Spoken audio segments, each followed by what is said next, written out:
important global economic issues. Thank you. Thank you very much, Sri N.K. Singh. Now, Sri Piyush Goyal. Thank you very much, Mr. Chairman.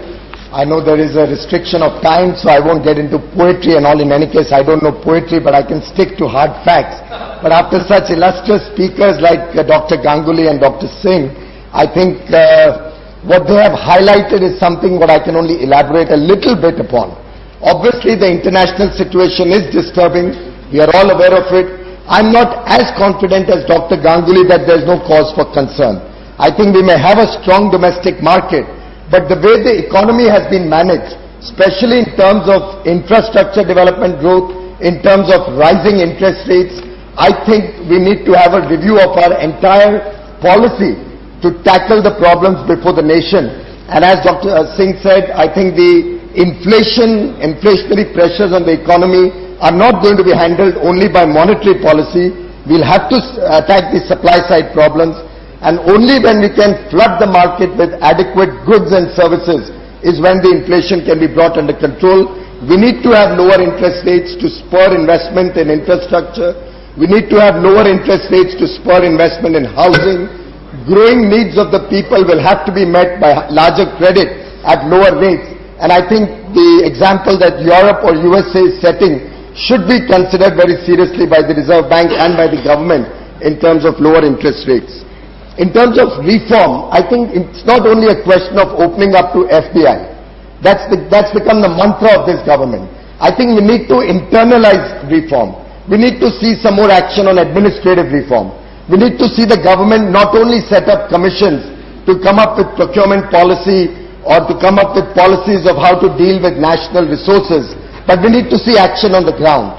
It's high time we don't have to hear once again the senior leaders of the treasury benches citing their late leader that 85% of the money of the government is squandered away and lost in the system.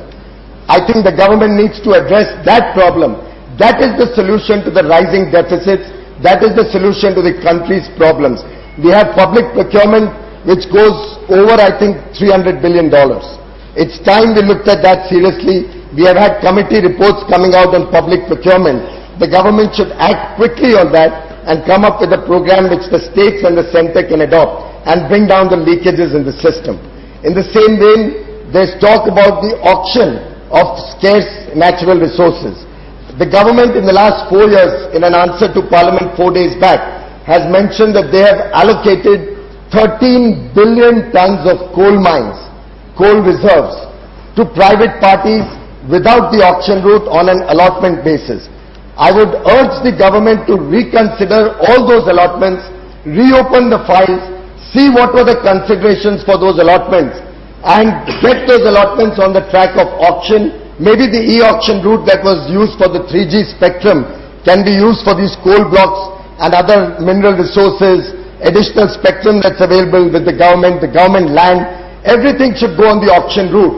And just the coal mines alone, looking at international prices, can fetch this government upward of $100 billion if they were to follow the auction route and cancel all these coal mine allocations. Sir, the budgets in recent years have become an art of only financial jugglery. I was going through the budget estimates and revised estimates of the last 12 years. It started with almost matched budget estimates and revised estimates. There used to be a 0, 1, 2, 3% difference in the two.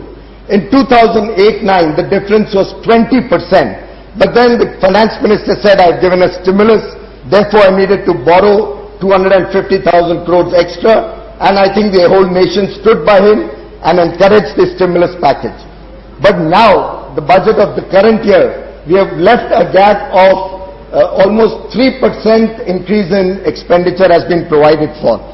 If you see the growth of expenditure over the years, you will have a shortfall of nearly 2 lakh crores in the expenditure in the current year, with no corresponding revenue receipts coming from anything like the 3G auction or any special dispensations on the revenue side. In this circumstance, sir, we will see many more supplementary grants coming up.